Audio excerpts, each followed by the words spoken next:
Motor bike engine, gear, stamp, liver এগুলো ক্ষয়ে গেলে গিয়ার স্লিপ করে বুঝে নিতে হবে আমার গিয়ার স্টামের লিভারগুলো ক্ষয়ে গেছে। তো যাদের গিয়ার স্লিপ করে মাঝে মাঝে তাদের জন্য এই ভিডিও। এটা আমি আজকে লাগাইলাম মাত্র।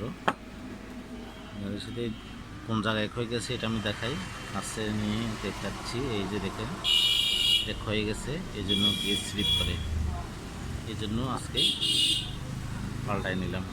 এই যে দেখেন এগুলো ক্ষয়ে গেছে, এগুলো ক্ষয়ে গেছে, এই জন্য গিয়ার স্লিপ করে। যারা মোটরসাইকেল ড্রাইভ করেন তারা ভালো করে দেখে নেবেন, এগুলো ক্ষয়ে গেলে এটা চেঞ্জ করে নিতে হবে। তো আমি আজকে মোটরসাইকেলের গিয়ার স্টাম লিভার চেঞ্জ করলাম আজকে। তো আজ এ পর্যন্ত আর কি। ভালো থাকবেন, সুস্থ থাকবেন সবাই।